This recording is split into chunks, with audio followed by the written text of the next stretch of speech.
Ассалаумағалейкум, ардақты Казспорт телеарнасының көрермендері, сіздердің назарларыңызда көкпардан ересектер арасындағы 17-ші Қазақстан Республикасының чемпионаты. Бүгінгі бағдарламада біз оңтүстік Қазақстан облысының Құлагер көкпар командасы мен Павлодар облысының Құрама көкпар командасының арасындағы тартысты бәсекені тамашалайтын боламыз. Құлагер бұған дейін 4 рет Қазақстан Республикасының чемпионатын жеңген өте мықты, белсенді командалардың бірегейі. Сондықтан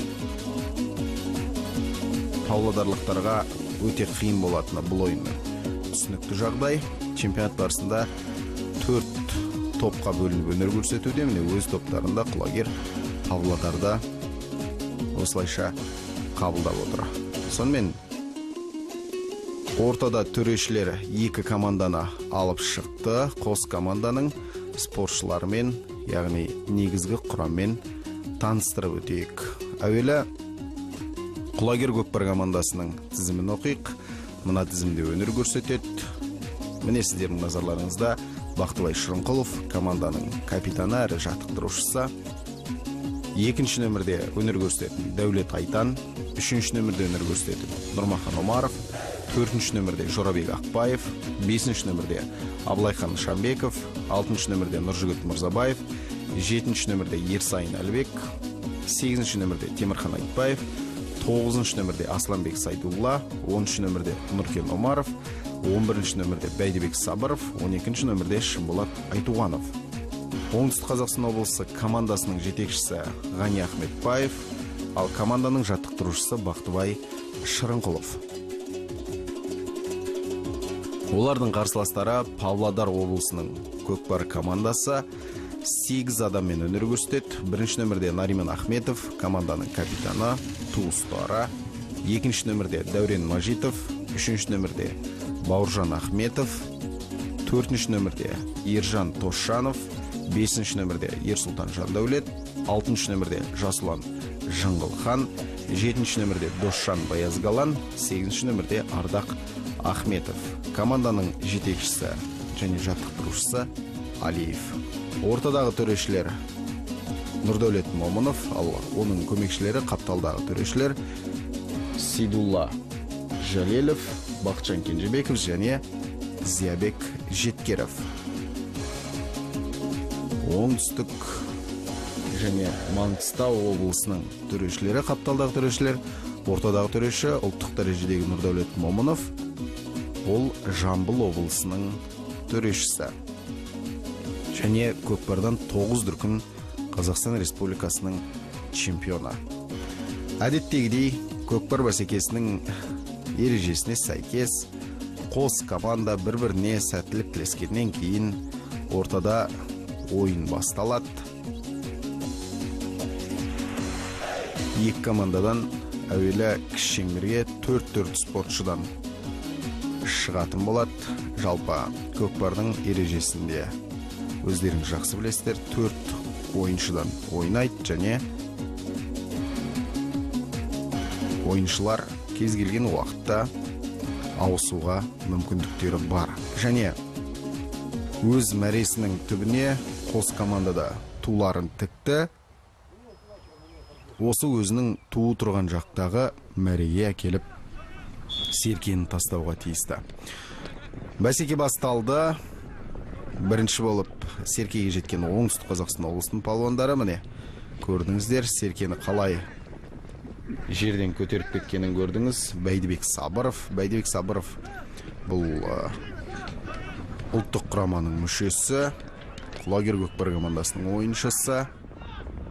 Міне Бәйдібек Сабыровтың тамаша шабуылы, және бұл салым болуға тиісті.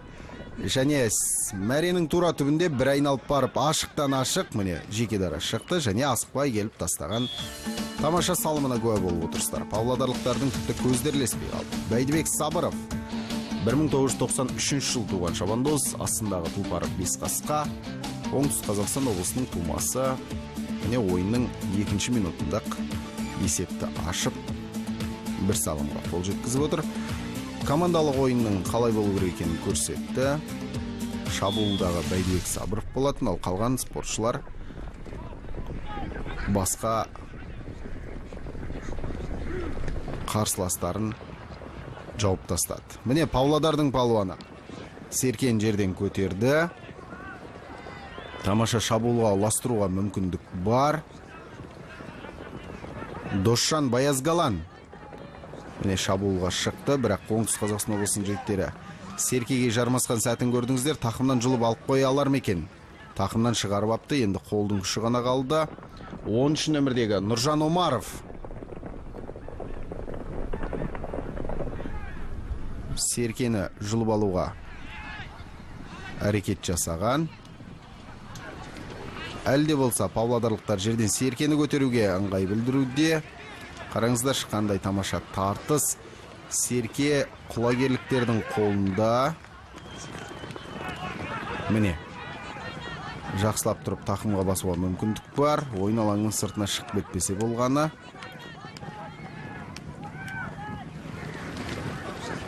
Шықты. Дәулет Айтан болуға тиісті. Серкенің тақымға басқан. Өз мәресіне қарай шауып келе жатқанды көріп отырсыздар. Қалың дода және жекедара шығып кетті дәл қазір. Міне аттың тізгіні қалай бұрды, қалай ойнатады. Әй тамаша. Павлодарлықтар қапыда қалып қойды. Дәулет Айтан ардақтағай.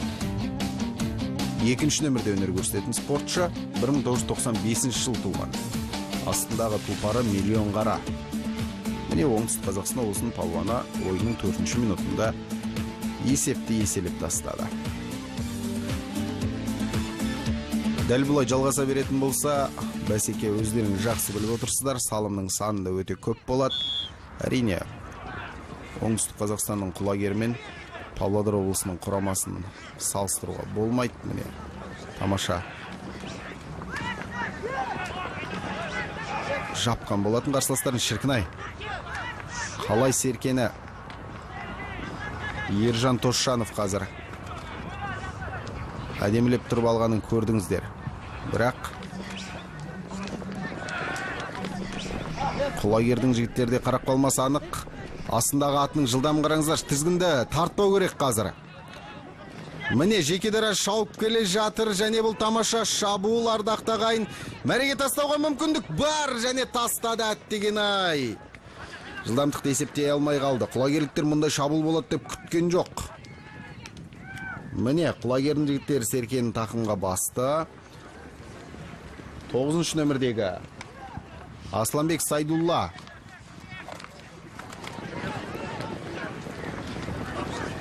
тақымға басқан, бірақ командалық әріптесіне ұзатып жіберген сыңайлы.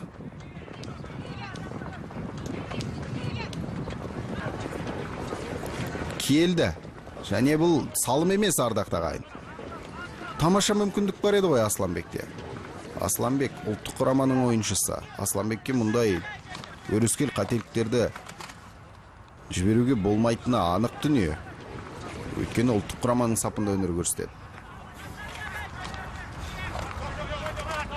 Жекеден жеке, ашықтан ашық келді. Артында ешкім жоқ. Бірақ Серкені ұрып тұрып тастап еді жерге. Тура сол тастаған жерінде қалып қойды. Міне Ерсайын Әлібек Серкенің жерден көтерген. Ерсайын Әлібек Оңтүстік Қазақстан облысының белді ойыншыларының бірі.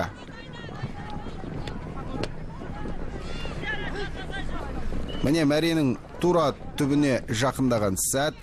Павлодарлықтардың қорғанысы қаншалықты бекем бола алар екен.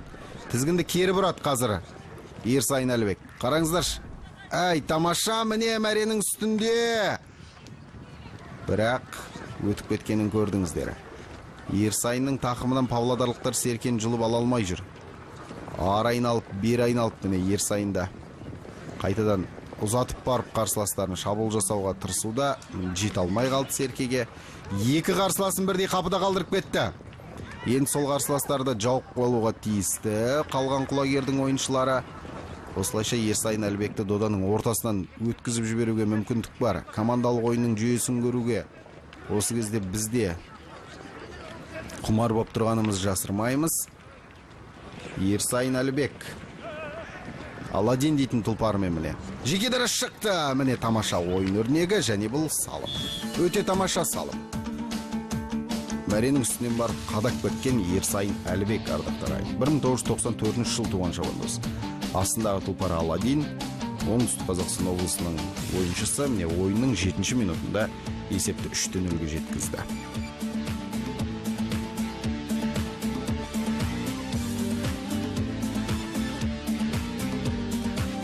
Әлі бірінші кезеңнің бел ортасына жеткен жоқпыз, есеп 3-0.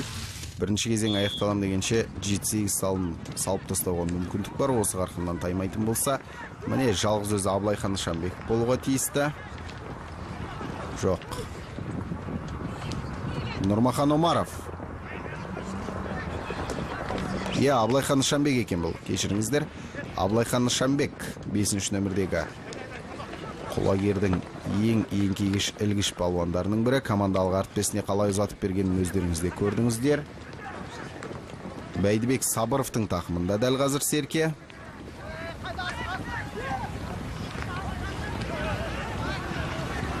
Бақтыбай Шырынқұлов міне. Серкенің тақымға басып, команданың капитаны қай жақтан шабуыл жасасам екен деп жүргенін аңғару қиын емес. Бақтыбай Шырынқұлов міне. Мәреге жақындады. Міне жеке дара шықты. Бұл салым болуға тиісті. Жоқ. Әлде болса қарсыластары төтеп беруде. 7-ші нөмірдегі атап айтқанда Дошан Баязгалан. Бақтыбай Шырынқұловтың әлде болса тақымында Серке. Тақымы тастай өте мықты балуандардың бірі. Бақтыбай Шырынқұловта ұлттық құраманың сапында өнер көрсететін палуан. 1981 жыл туған бұл жігіт. Қарсыластарын күтіп өзіне қашан келеді, қашан шабуылға басам деп тұрғанын көріп отырсыздар. Міне қараңыздар қандай командалық ойын. Бұл жерде де павлодарлықтар ерлік танытты және Бақтыбайдың тамаша салымы. Өте керемет. Бақтыбай Шырынқұлов міне сіздердің назарларыңызда 1981 жыл туған шабандоз, астындағы тұлпарын Ақбақай деп атапты. Оңтүстік Қазақстан облысының ойыншысы, оңтүстіктің жігіті. Міне ойынның 10-ші минутында дәл бел ортасында бірінші кезеңнің есепті 4-0-ге жеткізді. Яғни әрбір 2-2,5 минут сайын бір салымның болып жатқанын айғақтайды. Әй шіркін Абылайхан Нышанбеков. Қараңыздар қалай тамаша Серкені іліп кетті. Нағыз білектің күші мығым жігіттері осындай болса керекті.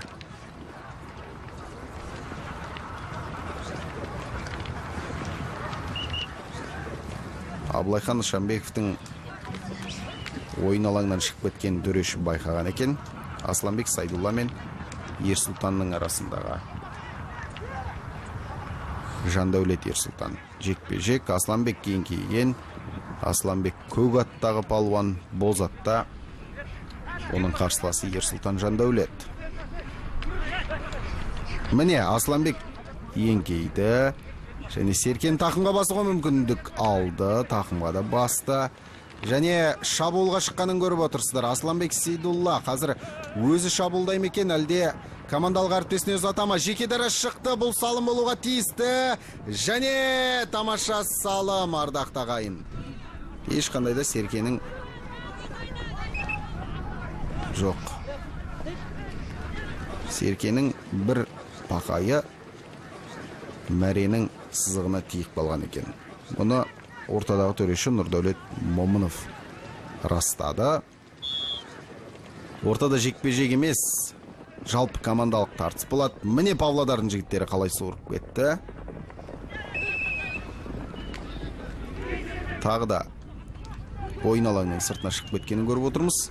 Демек ортада қайтадан жекпе-жек сайысы болады. Асланбек Сейдулла осымен 2 мүмкіндікті жіберіп алды. Жеке дара келіп, екеуінде де шеңбердің ортасына тастай алмады. Асланбек Сайдулла қайтадан шабуылға шықты. Асланбек осымен 3-ші мүмкіндігі бұл салым салуға. Асланбек Сейдулла міне көк атпен жақындап қалғанын көріп отырсыздар. Павлодарлықтар қаптап кетті, бірақ тура мәренің үстінде. Және бұл тамаша салым. Асланбек Сейдулла 3-ші мүмкіндігінде ерегізек 3-ке дейін дейтін қазақтың сөзін дәлелдеп отыр. 1989 жыл туған шабандоз. Астындағы тұлпары Сұргөжек.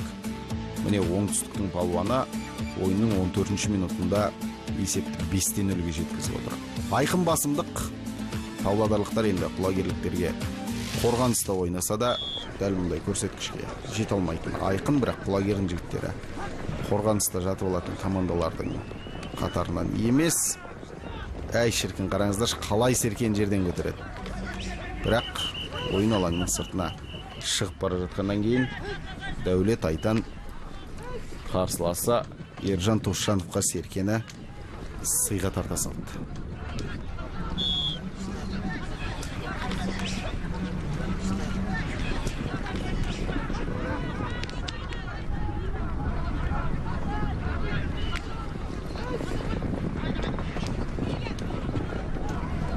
Ортадағы жекпе-жектің аяқталғанды өздеріңіз көріп отырсыздар. Құлагердің палуандары тағы да Серкені тақымға басып алды.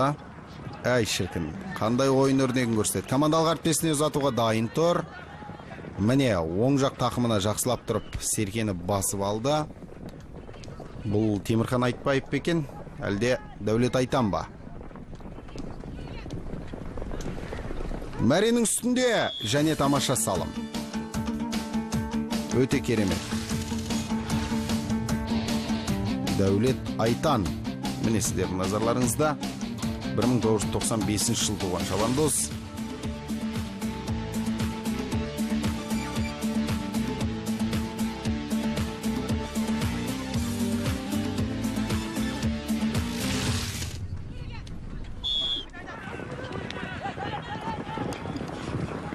Сонымен бәсеке ары қарай жалғасуда. Абылайхан Нышанбеков еңкейген болатын, бірақ Серкеге қол жетпей қалды. Саусақтың ұшы ғана тиіп қалғанын көрдіңіз. Алақанға тисе, Абылайхан Серкені жерден көтеріп кетуге мүмкіндігі бар палуан. Ойын алаңның сыртына шықты. Дәл осылай еңкейіп, Абылайхан кез келген жерден Серкені алуға мүмкіндігі бар. Еңкейге шөте мықты, білекті, жүректі жігіттердің бірі. Есеп 6-0. Жекпе-жек. Досжан Баязгалан Серкені алуға тырысқанымен Жорабек Ақпаев тақымға басып алды. Жорабектің тақымынан Серкенің жылу бейғай бұл дүние. Қараңыздар, командалық әріптесіне қалай ұзатып беріп жіберді. Нұркен Омаров. Нұркен Омаров міне. Шабуылға баста. Тек құлагерліктер қазір шабуыл жасап жатқанын көріп отырмыз. Міне! Жоқ, салым жоқ. Қайта-қайта шабуылға шығып жатқан құлагердің жігіттері расымен де ерекше өнер көрсетіп жатыр. Енді Павлодарға қарсы осылай ойын өрнегі болатыны әлден белгілі болған. Абылайхан Нышанбеков Серкен жерден көтеруге тырысқан, бірақ соңына дейін алып тақымға баса алған жоқ. Нұркен Омаров қайтадан Серкен тақымға басты. Нұркен Омаров шабуылға шығады енді. Аттың тізгінін кері бұруға тиісті. Міне, қалай қарсыласынан өтіп кетеді қазір. Қараңыздар, әй шіркін. Қапыда қалдырып кетті. Елеген де жоқ. Бар екен деп те қарамады. Нұркен Омаров. Нұркен Омаров. Міне, жеке дара шықты. Бірақ тастаған жоқ. Ашықтан ашық келейін деді ғой дейм шамасы. Нұркен Омаров тағы да. Міне, қараңыздар, қалай тізгінді бұрады. Және жеке шықты. Бұл тамаша салым. Нұркен Омаров ардақтағайын. 1989 жыл туған шабандоз. Астындағы тұлпары Айғасқа. Ойынның 19 минутында салым салып отыр. Өте керемет. Есеп 7-0. Осылайша бірінші кезең аяқталатын сияқты.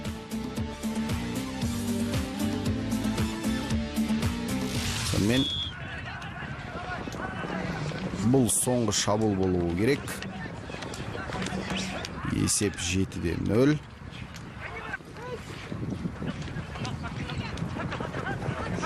Абылайхан Нышанбеков.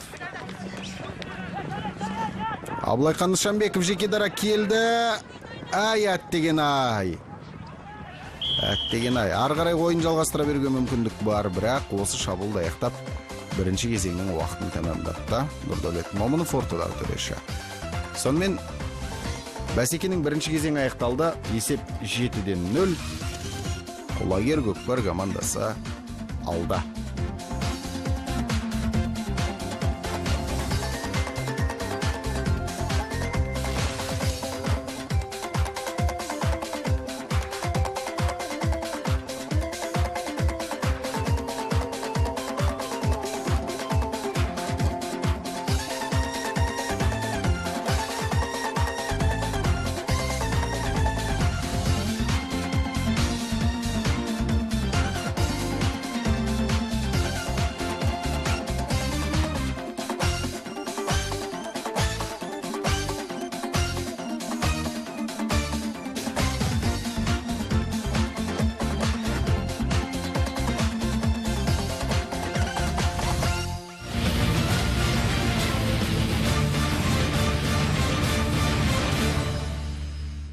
Арнамызға енді ғана қосылған көрермендер болса айта кетейік, бұл көкпар бағдарламасы. Бағдарламаның аясында Қазақстан Республикасының 17-ші чемпионаты. Осы чемпионаттың 5-ші ойынын ұсынып отырмыз. Оңтүстік Қазақстан облысының Құлагер Көкпар командасы мен Павлодар облысының Құрама Көкпар командасы ойын өрнегін көрсетуде. Шымболат Айтуғанов серкен жерден көтерді және шабуылға шыққан сәтін көріп отырмыз.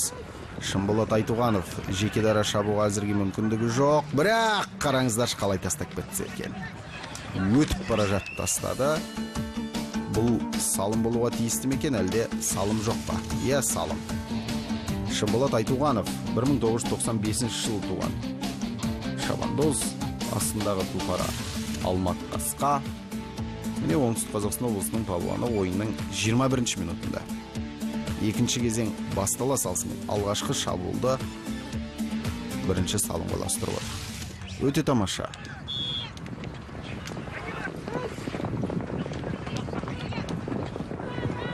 Тағы да кіші шеңберге серке осымен 8 рет бастапқысы бар, 9 рет тасталды. Темірхан Айтбаев міне. Қошқар деген лақабаты бар палуан. Оңтүстік Қазақстан облысының бүкіл жұрты бұл жігітті аңыз қып айтып жүреді. Темірхан Айтбаев жеке дара шауып келе жатыр және тастап кетуге мүмкіндігі бар. Темірхан Айтбаевтың тамаша салымы. Темірхан Айтбаевтың тақымына серке тисе, ол міндетті түрде салым болады.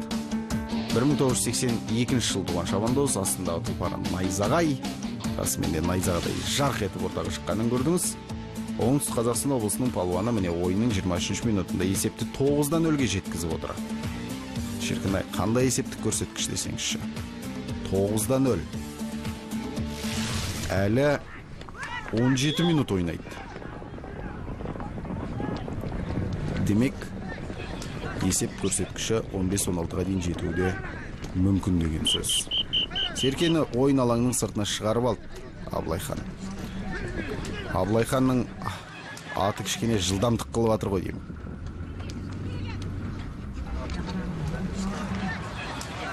Еңкейген бойда серкен жерден алған бойы қайтадан тік тұратын палуанның бірі осы Абылайхан Нышанбеков. Абылайхан ұлттық құраманың сапында өнер көрсетеді. Досжан Баязғала мен Ерсайын Әлібек.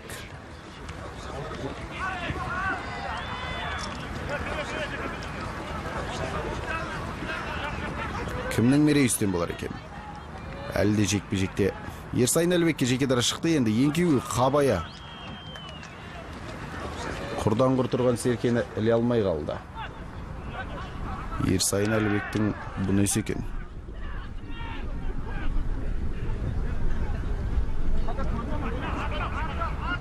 Егер 2 минуттың ішінде Серке жерден көтерілмейтін болса, онда төреші ойынды тоқтатуға мәжбүр. Себебі ережеге сәйкес атта адамды ауысуға тиісті. Бәлкім Ерсайын Әлібек уақыт ұстап та тұрған болуы мүмкін, бірақ Серкені жерден көтеріп қара кератпен тақымға басып алғанын көрдіңіз. Әй шіркін. Ерсайын Әлібек шабуылды өзі жалғастыра ма екен, әлде командалық әріптесіне ұзатып бере ма Серкені? Атқа қамшыны басып міне. Мәресінің тұсына да жақындап қалғанын көрдіңіз. Қалай айналып өтті? Шіркін ай десеңші, ай ат деген ай. Бұл салым емес. Бірақ әдемі тасталды Серке. Қадап тастады бір орынға. Бірақ тура көкпардың мәресінің жиегінде жатты Серке. Осы себепті де Нұрдәулет Момынов бұл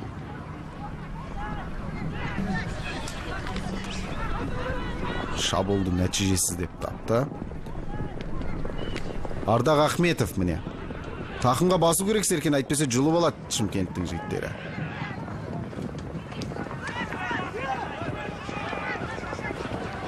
Міне айтып ауыз жиғанша Абылайхан Нышанбеков Серкенің бір сирағынан ұстап, жетектеп барып ойын алаңның сыртына шығарып жүрді. Есеп әзірге 9-0.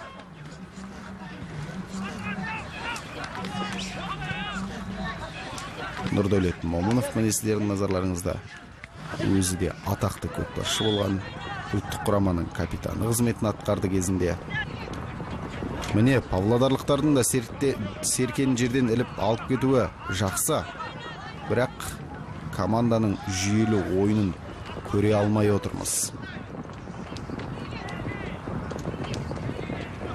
Абылайхан Нышанбеков ойынға жиі араласуда, Серкені жерден жиі көтереді, бірақ командалық әріптестеріне ұзатып беріп жатыр.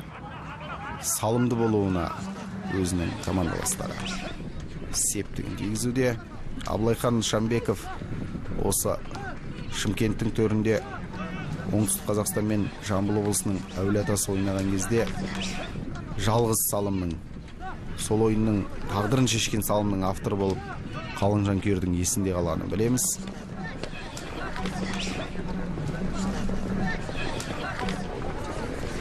Нұржігіт Мырзабаевтың тақымында Серке, ұлттық құраманың ойыншысы да Нұржігіт Мырзабаев. Өте сауатты қорғаушы бұл Нұржігіт Мырзабаев. Серкені тақымға басып, шабуылға шығып жатқанда көріп отырмыз.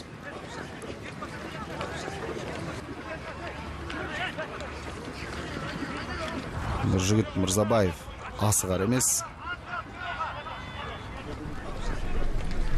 Нұржігіт осылай тұра беретін болса, Павлодардың жігіттері тақымдан Серкені жұлып алады. Сондықтан шабуылға шығу керек. Міне, Нұржігіт Мырзабаев тамаша өтті, және мәреге жақындап қалды. Бұл салым емес. Әттеген ай, тамаша шабуыл болған. Нұржігіт Мырзабаев әдемі тастады Серкені, бірақ лайықты нәтиже көрсете алған жоқ. Жалпы командалық тартыс.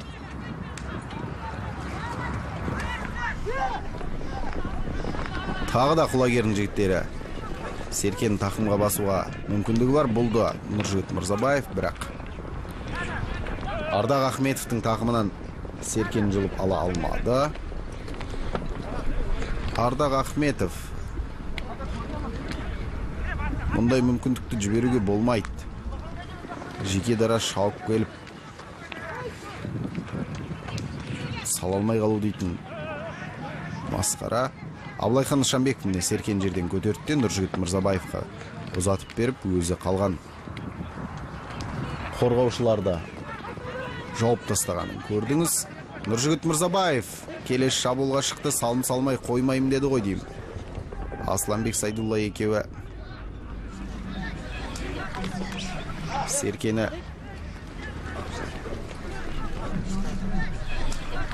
мәренің дәл ортасына тастай алмаса да, қайта-қайта шабуылға шығып түбі бір салым салып жатқан көріп отырмыз. Асланбек 3 мүмкіндіктен үшіншісінде барып салым салған. Нұржігітте жаңа бір шабуыл нәтижесі аяқталды. Міне қазір жеке дара шауып келе жатыр. Тақым Серкеден шығару керек тақымнан. Міне дәл ортасына келіп тастады. Мұндай салымды сала алмаса қиын жағдай болатын еді. Нұржігіт Мырзабаев, міне сіздердің назарларыңызда 1987 жылы туған шабандоз, астындағы тұлпарын Жирен деп атаған екен. Ойынның 31-ші минутында есепті 10-0-ге жеткізіп отыр. Шіркін-ай, қандай есепті көрсеткіш десеңізші.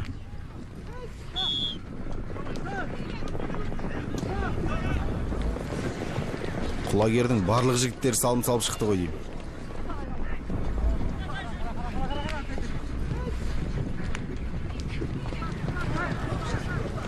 Қалған 8 минутта павлодарлықтар тым болмаса бір салым салса жақсы болар еді.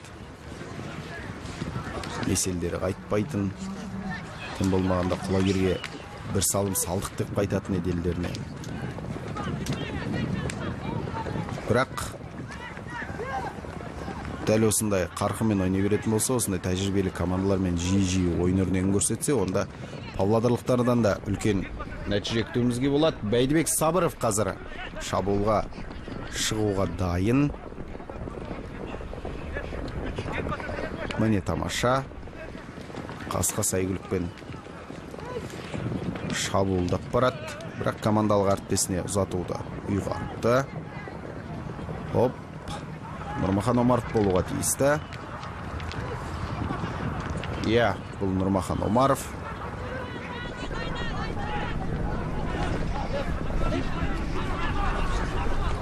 Нұрмахан Омаров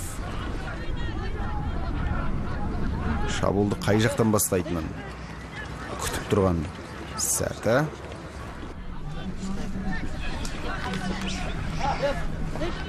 Міне, екі қарсыласын артта қалдырды. Тамаша, және жеке дара келді, үстінде тұрып тастай салды. Әптен күтті қарсыласының келуі. Нұрмахан Омаров 1986 жыл туған шабандоз, астындағы тұлпары Сұңқарша келіп міне. Дәл мәренің үстінде біраз күтіп, одан кейін барып Серкені тастағанын көріп отырмыз. Әрине, қарсыластары жігерленсін, намыстарын қайрасын дегені болу керек. Ойынның 35-ші минутында тамаша салымға қол жеткізіп отыр.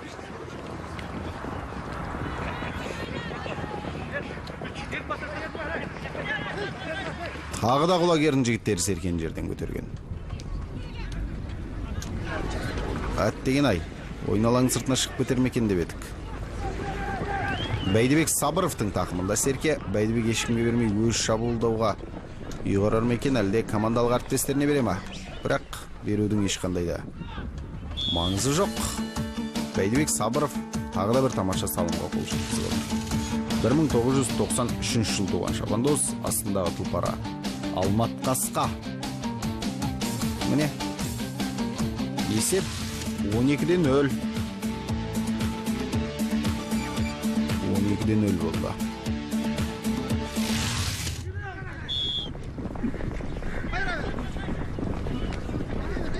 Құлагердің жігіттері барлығы да салымның тәтті дәмін татып көрмекші. Абылайхан Нышанбеков Серкені жұлып алып, тақымға басты да өз шабуылға кетті.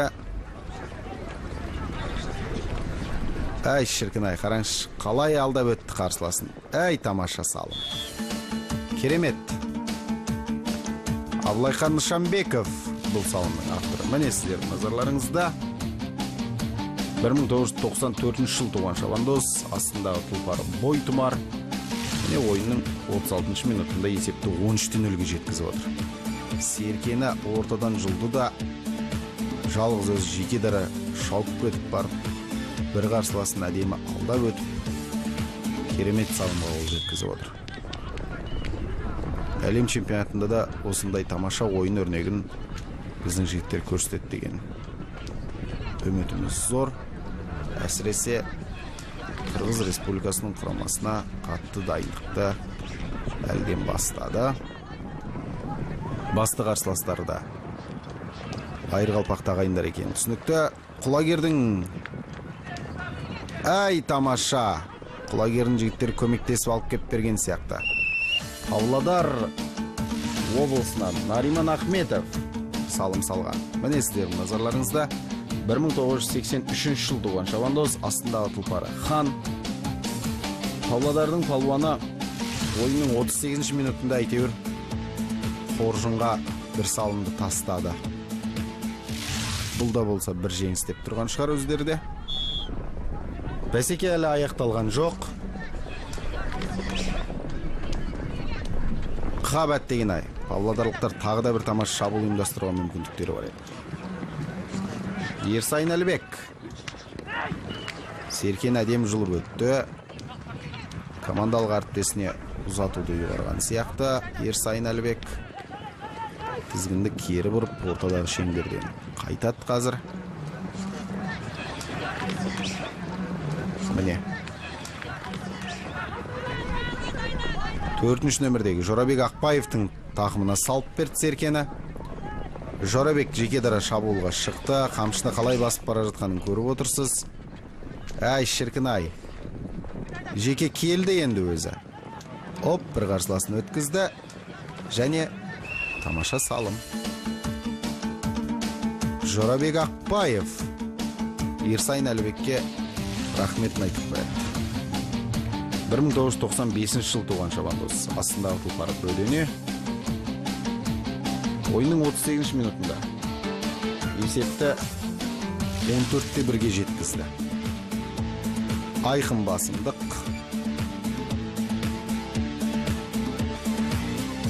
Арыстан мен Оянның ойыны сияқты болды.